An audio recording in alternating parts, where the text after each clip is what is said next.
Capítulo 2. El templo y su dedicación. Salomón ejecutó sabiamente el plan de erigir un templo para el Señor, como David lo había deseado durante mucho tiempo. Durante 7 años, Jerusalén se vio llena de obreros, activamente ocupados en nivelar el sitio escogido, construir grandes paredes de retención, echar amplios cimientos de grandes piedras de precio y piedras labradas, dar forma a las pesadas maderas traídas de los bosques del Líbano y erigir el magnífico santuario. Primera de Reyes, capítulo 5, versículo 17. Simultáneamente con la preparación de la madera y de las piedras, a la cual muchos millares dedicaban sus energías, progresaba constantemente la elaboración de los muebles para el templo, bajo la dirección de Hiram de Tiro, un hombre hábil y entendido, el cual sabía trabajar en oro y plata y metal y hierro, en piedra y en madera, en púrpura y en cardeno, en lino y en carmesí. Segunda de Crónicas, capítulo 2, versículos 13 y 14. Mientras el edificio se iba levantando silenciosamente en el monte Moria, con piedras que traían ya acabadas, de tal manera que cuando la edificaban, ni martillos ni hachas se oyeron en la casa, ni ningún otro instrumento de hierro. Primera de Reyes, capítulo 6, versículo 7. Los hermosos adornos se ejecutaban de acuerdo con los modelos confiados por David a su hijo. Todos los vasos para la casa de Dios. Estas cosas incluían el altar del incienso, la mesa para los panes de la proposición, el candelero y sus lámparas, así como los vasos e instrumentos relacionados con el ministerio de los sacerdotes en el lugar santo, todo de oro perfecto. Segunda de Crónicas, capítulo 4, versículo 19 y versículo 21. Los enseres de bronce, el altar de los holocaustos, la gran cuba sostenida por 12 bueyes, la fuente de menor tamaño, los muchos otros vasos, fundiólos el rey en los llanos del Jordán, en tierra arcillosa, entre Sucot y Seredac. Segunda de Crónicas, capítulo 4, versículo 17. Esos enseres fueron provistos en abundancia para que no se careciese de ellos, de una belleza insuperable y esplendor sin rival. Era el palacio que Salomón y quienes le ayudaban erigieron para Dios y su culto, adornado de piedras preciosas, rodeados por atrios espaciosos y recintos magníficos, forrado de cedro esculpido y de oro bruñido. El templo, con sus cortinas bordadas y muebles preciosos, era un emblema adecuado de la iglesia viva de Dios en la tierra, que a través de los siglos ha estado formándose de acuerdo con el modelo divino, con materiales comparados a oro, plata, piedras preciosas, labradas a manera de las de un palacio. Primera de Corintios, capítulo 3, versículo 12. Salmo 144, versículo 12.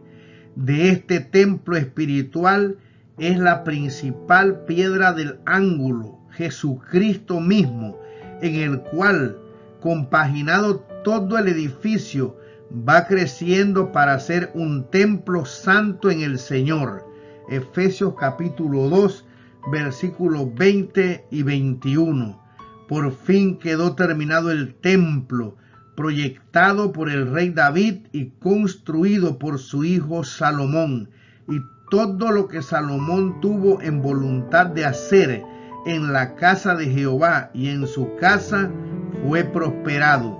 Segunda de Crónicas capítulo 7 versículo 11. Entonces, a fin de que el palacio que coronaba las alturas del monte Moria fuese en verdad, como tanto lo había deseado David, una morada no destinada al hombre, sino para Jehová Dios, Primera de Crónicas 29:1, quedaba por realizarse la solemne ceremonia de dedicarlo formalmente a Jehová y su culto. El sitio en que se construyó el templo se venía considerando desde largo tiempo atrás como un lugar consagrado. Allí era donde Abraham, padre de los fieles, se había demostrado dispuesto a sacrificar a su hijo en obediencia a la orden de Jehová. Allí Dios había renovado con Abraham el pacto de la bendición, que incluía la gloriosa promesa mesiánica de que la familia humana sería liberada por el sacrificio del Hijo del Altísimo. Allí era donde, por medio del fuego celestial, Dios había contestado a David cuando éste ofreciera holocaustos y sacrificios pacíficos a fin de detener la espada vengadora del ángel destructor. Y nuevamente los adoradores de Jehová volvían a presentarse allí delante de su Dios para repetir sus votos de fidelidad a Él.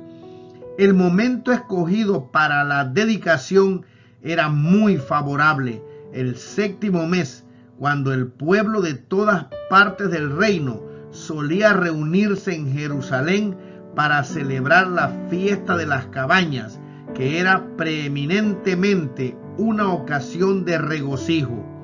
Las labores de la cosecha habían terminado. No había empezado todavía los trabajos del nuevo año. La gente estaba libre y de cuidados y podía entregarse a las influencias sagradas y placenteras del momento. A la hora señalada, las huestes de Israel, con representantes ricamente ataviados de muchas naciones extranjeras, se congregaron en los atrios del templo. Era una escena de esplendor inusitado. Salomón, con los ancianos de Israel y los hombres de más influencia entre el pueblo, había regresado de otra parte de la ciudad, de donde había traído el arca del testamento. De las alturas de Gabaón había sido transferido el antiguo tabernáculo del testimonio y todos los vasos del santuario que estaban en el tabernáculo. Segunda de Crónicas capítulo 5 versículo 5. Y estos preciosos recuerdos de los tiempos en que los hijos de Israel habían peregrinado en el desierto y conquistado Canaán, hallaron albergue permanente en el magnífico edificio erigido para reemplazar la estructura portátil. Cuando llevó al templo el arca sagrada, que contenía las 2 tablas de piedra sobre las cuales el dedo de Dios había escrito los preceptos del decálogo, Salomón siguió el templo de su padre David. A cada intervalo de 6 pasos ofreció un sacrificio, con cantos, música y gran pompa. Los sacerdotes metieron el arca del pacto de Jehová en su lugar en el oratorio de la casa, en el lugar santísimo. Segunda de Crónicas capítulo 5 versículo 7. Al salir del santuario interior, se colocaron en los lugares que le habían sido asignados. Los cantores, que eran levitas, ataviados de lino blanco y equipados con címbalos, salterios y arpas, se hallaban en el extremo situado al oriente del altar, y con ellos había 120 sacerdotes que tocaban las trompetas. Segunda de Crónicas capítulo 5 versículo 12. Sonaban pues las trompetas y cantaban con la voz todos a una para alabar y confesar a Jehová. Y cuando alzaban la voz con trompetas y címbalos e instrumentos de música, cuando alababan a Jehová diciendo, porque es bueno, porque su misericordia es para siempre. La casa se llenó entonces de una nube, la casa de Jehová. Y no podían los sacerdotes estar para ministrar por causa de la nube, porque la gloria de Jehová había henchido la casa de Dios. Segunda de Crónicas, capítulo 5, versículos 13 y 14. Comprendiendo el significado de esta nube, Salomón declaró, Jehová ha dicho que él habitaría en la oscuridad. Yo pues he edificado una casa de morada para ti y una habitación en que mores para siempre. Segunda de Crónicas 6, 1 y 2. Jehová reinó, temblarán los pueblos. Él está sentado sobre los querubines. Conmoveráse la tierra. Jehová en Sión es grande y ensalzado sobre todos los pueblos. Alaben su nombre grande y tremendo. Él es el santo. Ensalzad a Jehová nuestro Dios y encorvaos al estrado de sus pies. Él es santo. Salmo 99, versículos del 1 al 5. En medio del atrio del templo se había erigido un púlpito de metal o plataforma de 5 codos de largo y 5 codos de ancho y de altura 3 codos. Sobre esta plataforma se hallaba Salomón, quien con las manos alzadas bendecía la vasta multitud delante de él, y toda la congregación de Israel estaba en pie. Segunda de Crónicas, capítulo 6, versículo 13 y versículo 3. Exclamó Salomón, bendito sea Jehová Dios de Israel, el cual con su mano ha cumplido lo que habló por su boca a David mi padre, diciendo, a Jerusalén he elegido para que en ella esté mi nombre. Segunda de Crónicas, capítulo 6, versículo 4 y versículo 6. Luego Salomón se arrodilló sobre la plataforma y a oídos de todo el pueblo elevó la oración dedicatoria, alzando las manos hacia el cielo, mientras la congregación se postraba a tierra sobre sus rostros. El rey rogó, Jehová Dios de Israel, no hay Dios semejante a ti en el cielo ni en la tierra, que guardas el pacto y la misericordia a tus siervos que caminan delante de ti de todo su corazón. ¿Es verdad que Dios ha de habitar con el hombre en la tierra? He aquí, los cielos y los cielos de los cielos no pueden contenerte, cuanto menos esta casa que he edificado. Mas tú mirarás la oración de tu siervo y a su ruego, oh Jehová Dios mío, para oír el clamor y la oración con que tu siervo ora delante de ti. Que tus ojos estén abiertos sobre esta casa de día y de noche, sobre el lugar del cual dijiste, mi nombre estará allí. Que oigas la oración con que tu siervo ora en este lugar. Asimismo, que oigas el ruego de tu siervo y de tu pueblo Israel, cuando en este lugar hicieron oración, que tú oirás desde los cielos, desde el lugar de tu morada, que oigas y perdones. Si tu pueblo Israel cayera delante de los enemigos por haber prevaricado contra ti, y se convirtieren y confesaren tu nombre, y rogaren delante de ti en esta casa, tú oirás desde los cielos, y perdonarás el pecado de tu pueblo Israel, y los volverás a la tierra que diste a ellos y a sus padres. Si los cielos se cerraren, que no haya lluvias por haber pecado contra ti, si oraren a ti en este lugar y confesaren tu nombre, y se convirtieren de sus pecados, cuando los afligieres, tú los oirás en los cielos y perdonarás el pecado de tus siervos y de tu pueblo Israel, y les enseñarás el buen camino para que anden en él, y darás lluvia sobre tu tierra, la cual diste por heredad a tu pueblo. Y si hubiere hambre en la tierra, o si hubiere pestilencia, si hubiere tizoncillo o añublo, langosta o pulgón, o si los cercaren sus enemigos en la tierra de su domicilio, cualquiera plaga o enfermedad que sea, toda oración y todo ruego que hiciere cualquier hombre o todo tu pueblo Israel, cualquiera que conociere su llaga y su dolor en su corazón, si extendiere sus manos a esta casa, tú oirás desde los cielos, desde el lugar de tu habitación, y perdonarás y darás a cada uno conforme a sus caminos, habiendo conocido su corazón, para que te teman y anden en tus caminos todos los días que vivieren sobre la haz de la tierra que tú diste a nuestros padres,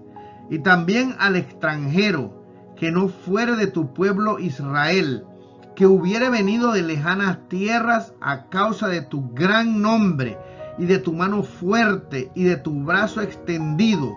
Si vinieren y oraren en esta casa, tú oirás desde los cielos, desde el lugar de tu morada, y harás conforme a todas las cosas por las cuales hubiere clamado a ti el extranjero, para que todos los pueblos de la tierra conozcan tu nombre y te teman como tu pueblo Israel, y sepan que tu nombre es invocado sobre esta casa que he edificado yo.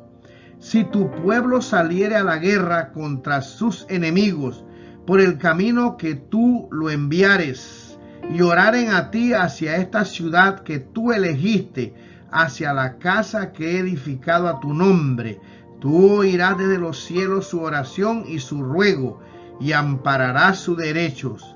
Si pecaren contra ti, pues no hay hombre que no peque, y te airares contra ellos, y los entregares delante de sus enemigos, para que los que los tomaren los lleven cautivos a tierra de enemigos, lejos o cerca, y ellos volvieren en sí en la tierra donde fueren llevados cautivos, si se convirtieren y oraren a ti en la tierra de su cautividad, y dijeren: pecamos, hemos hecho inicuamente, impíamente hemos obrado, si se convirtieren a ti de todo su corazón y de toda su alma en la tierra de su cautividad, donde los hubieres llevado cautivos, y oraren hacia su tierra que tú diste a sus padres, hacia la ciudad que tú elegiste y hacia la casa que he edificado a tu nombre, tú oirás desde los cielos,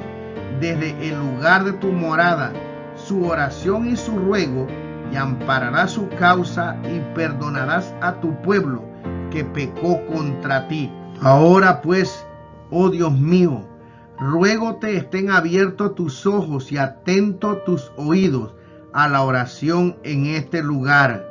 Oh Jehová Dios, levántate ahora para habitar en tu reposo. Tú y el arca de tu fortaleza sean, oh Jehová Dios, vestidos de salud tus sacerdotes, y gocen de bien tus santos. Jehová Dios, no hagas volver el rostro de tu ungido. Acuérdate de las misericordias de David tu siervo. Segunda de Crónicas, capítulo 6, versículo 14 al 42. Cuando Salomón terminó su oración, el fuego descendió de los cielos y consumió el holocausto y las víctimas. Los sacerdotes no podían entrar en el templo porque la gloria de Jehová hinchió la casa. Y como vieron todos los hijos de Israel la gloria de Jehová sobre la casa, cayeron en tierra sobre sus rostros en el pavimento y adoraron, confesando a Jehová y diciendo: que es bueno, que su misericordia es para siempre. Entonces el rey y el pueblo ofrecieron sacrificios delante de Jehová. Así dedicaron la casa de Dios el rey y todo el pueblo. Segunda de Crónicas, capítulo 7, 1 al 5. Durante 7 días, las multitudes de todas partes del reino, desde los confines de Hamat hasta el arroyo de Egipto, una grande congregación, celebraron un alegre festín. La semana siguiente fue dedicada por la muchedumbre feliz a observar la fiesta de las cabañas. Al fin del plazo de reconsagración y regocijo, todos regresaron a sus hogares alegres y gozosos de corazón por los beneficios que Jehová había hecho a David y a Salomón y a su pueblo Israel. Segunda de Crónicas 7, versículo 8 y versículo 10. El rey había hecho cuanto estaba en su poder por alentar al pueblo a entregarse por completo a Dios y a su servicio y a magnificar su santo nombre. Y nuevamente, como sucediera en Gabaón al principio de su reinado, recibió el gobernante de Israel una evidencia de la aceptación y la bendición divinas. En una visión nocturna, el Señor se le apareció y le dio este mensaje: yo he oído tu oración y he elegido para mí este lugar por casa de sacrificio. Si yo cerrare los cielos, que no haya lluvia, y si mandare a la langosta que consuma la tierra, o si enviare pestilencia a mi pueblo, y se humillare mi pueblo, sobre los cuales mi nombre es invocado, y oraren y buscaren mi rostro, y se convirtieran de sus malos caminos, entonces yo oiré desde los cielos, y perdonaré sus pecados, y sanaré su tierra. Ahora estarán abiertos mis ojos y atentos mis oídos a la oración en este lugar, pues que ahora he elegido y santificado esta casa, para que esté en ella mi nombre para siempre, y mis ojos y mi corazón estarán allí para siempre. Segunda de Crónicas, capítulo 7, versículos 12 al 16. Si Israel hubiese permanecido fiel a Dios, aquel edificio glorioso habría perdurado para siempre, como señal perpetua del favor especial de Dios hacia su pueblo escogido. Dios declaró: y a los hijos de los extranjeros que se llegaren a Jehová para ministrarle, y que amaren el nombre de Jehová para ser tus siervos, a todos los que guardaren el sábado de profanarlo y abrazaren mi pacto, yo los llevaré al monte de mi santidad y los recrearé en mi casa de oración. Sus holocaustos y sus sacrificios serán aceptos sobre mi altar, porque mi casa de oración será llamada a todos los pueblos. Isaías capítulo 56, versículos 6 y 7. En relación con esta promesa de aceptación, el Señor indicó claramente el deber que le incumbía al rey.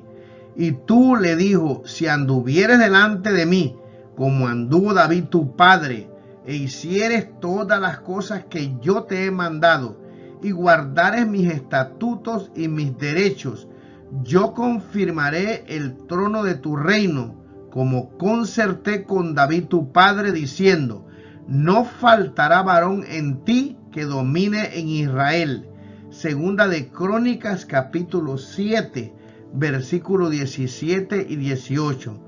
Si Salomón hubiese continuado sirviendo al Señor con humildad, todo su reinado habría ejercido una poderosa influencia para el bien sobre las naciones circundantes, que habían recibido una impresión tan favorable del reino de David su padre y de las sabias palabras y obras magníficas realizada durante los primeros años de su propio reinado. Previendo las terribles tentaciones que acompañarían la prosperidad y los honores mundanales, Dios dio a Salomón una advertencia contra el mal de la apostasía y predijo los espantosos resultados del pecado. Aún el hermoso templo que acababa de dedicarse, declaró, llegaría a ser proverbio y fábula en todos los pueblos si los israelitas dejaban a Jehová, Dios de sus padres, y persistían en la idolatría. Segunda de Crónicas, capítulo 7, versículo 20 y versículo 22. Fortalecido en su corazón y muy alentado por el aviso celestial de que su oración en favor de Israel había sido oída, Salomón inició el periodo más glorioso de su reinado, durante el cual todos los reyes de la tierra procuraban acercársele para oír su sabiduría que Dios había puesto en su corazón. Segunda de Crónicas 9, versículo 23. Muchos venían para ver cómo gobernaba y para recibir instrucciones acerca de cómo manejar asuntos difíciles. Cuando esas personas visitaban a Salomón, les enseñaba lo referente al Dios creador de todas las cosas y regresaban a sus hogares con un concepto más claro del Dios de Israel, así como de su amor por la familia humana. En las obras de la naturaleza contemplaban entonces una expresión del amor de Dios, una revelación de su carácter, y muchos eran inducidos a adorarle como Dios suyo. La humildad manifestada por Salomón cuando comenzó a llevar las cargas del Estado, al reconocer delante de Dios, yo soy un niño pequeño, Primera de Reyes 3:7, su notable amor a Dios, su profunda reverencia por las cosas divinas, su desconfianza de sí mismo y su ensalzamiento del Creador infinito, todos estos rasgos de carácter tan dignos de emulación se revelaron durante los servicios relacionados con la terminación del templo, cuando al elevar su oración dedicatoria lo hizo de rodillas, en la humilde posición de quien ofrece una petición. Los discípulos de Cristo deben precaverse hoy contra la tendencia a perder el espíritu de reverencia y temor piadoso. Las Escrituras enseñan a los hombres cómo deben acercarse a su Hacedor, a saber, con humildad y reverencia, por la fe en un mediador divino. El salmista declaró, porque Jehová es Dios grande y Rey grande sobre todos los dioses. Venid, adoremos y postrémonos, arrodillémonos delante de Jehová nuestro Hacedor. Salmo 95, versículo 3 y versículo 6. Tanto el culto público como el privado nos incumbe inclinarnos de rodillas delante de Dios cuando le dirigimos nuestras peticiones. Jesús, nuestro ejemplo, puesto de rodillas, oró. Lucas capítulo 22, versículo 41. Acerca de sus discípulos, quedó registrado que también Pedro, puesto de rodilla, oró. Hechos 9:40. Pablo declaró, doblo mis rodillas al Padre de nuestro Señor Jesucristo. Efesios 3, versículo 14. Cuando Esdras confesó delante de Dios los pecados de Israel, se arrodilló. Esdras 9:5. Daniel hincábase de rodillas 3 veces al día y oraba y confesaba delante de su Dios. Daniel 6, versículo 10. La verdadera reverencia hacia Dios nos es inspirada por un sentido de su infinita grandeza y un reconocimiento de su presencia. Este sentido del invisible debe impresionar profundamente todo corazón. La presencia de Dios hace que tanto el lugar como la hora de la oración sean sagrados y al manifestar reverencia por nuestra actitud y conducta, se profundiza en nosotros el sentimiento que la inspira. Santo y temible es su nombre. Salmo 111, versículo 9. Declara el salmista. Salmo 111, versículo 9. Los ángeles se velan el rostro cuando pronuncian ese nombre. Con reverencia debieran pronunciarlo nuestros labios, puesto que somos seres caídos y pecaminosos. Cuán apropiado sería que jóvenes y ancianos ponderasen las palabras de la Escritura, que demuestran cómo debe considerarse el lugar señalado por la presencia especial de Dios. Él ordenó a Moisés, al lado de la zarza ardiente: quita tu zapato de tus pies, porque el lugar en que tú estás, tierra santa es. Éxodo 3, versículo 5. Jacob, después de contemplar la visión del ángel, exclamó: ciertamente Jehová está en este lugar y yo no lo sabía. No es otra cosa que casa de Dios y puerta del cielo. Génesis 28, versículo 16 y versículo 17. En lo que dijo durante el servicio de dedicación, Salomón había procurado eliminar del ánimo de los presentes las supersticiones relativas al Creador que habían confundido a los paganos. El Dios del cielo no queda encerrado en templos hechos por manos humanas como los dioses de los paganos, y sin embargo puede reunirse con sus hijos por su espíritu cuando ellos se congregan en la casa dedicada a su culto. Siglos más tarde, Pablo enseñó la misma verdad en estas palabras: el Dios que hizo el mundo y todas las cosas que en él hay, como sea Señor del cielo y de la tierra, no habita en templos hechos de manos, ni es honrado con manos de hombres, necesitado de algo, pues él da a todos vida y respiración y todas las cosas, para que buscasen a Dios si en alguna manera, palpando, le hallen, aunque cierto no está lejos de cada uno de nosotros, porque en él vivimos y nos movemos y somos. Hechos capítulo 17, versículos del 24 al 28. Dichosa la nación cuyo Dios es Jehová, el pueblo que él escogió como herencia para sí. Desde el cielo mira Jehová, ve a todos los hijos de los hombres, desde el lugar de su morada, observa a todos los moradores de la tierra. Jehová ha establecido su trono en los cielos, y su reino domina sobre todos. Oh Dios, en santidad es tu camino. ¿Qué Dios es grande como Dios? Tú eres el Dios que hace maravillas. Has dado a conocer entre las naciones tu poder. Salmo 33, versículo 12 al 14. Salmo 103, versículo 19. Y Salmo 77, versículo 13 y 14. Aunque Dios no mora en templos hechos por manos humanas, honra con su presencia las asambleas de sus hijos. Prometió que cuando se reuniesen para buscarle, para reconocer sus pecados y orar unos por otros, él los acompañaría por su espíritu. Pero los que se congregan para adorarle deben desechar todo lo malo, a menos que le adoren en espíritu y en verdad, así como en hermosura de santidad. De nada valdrá que se congreguen.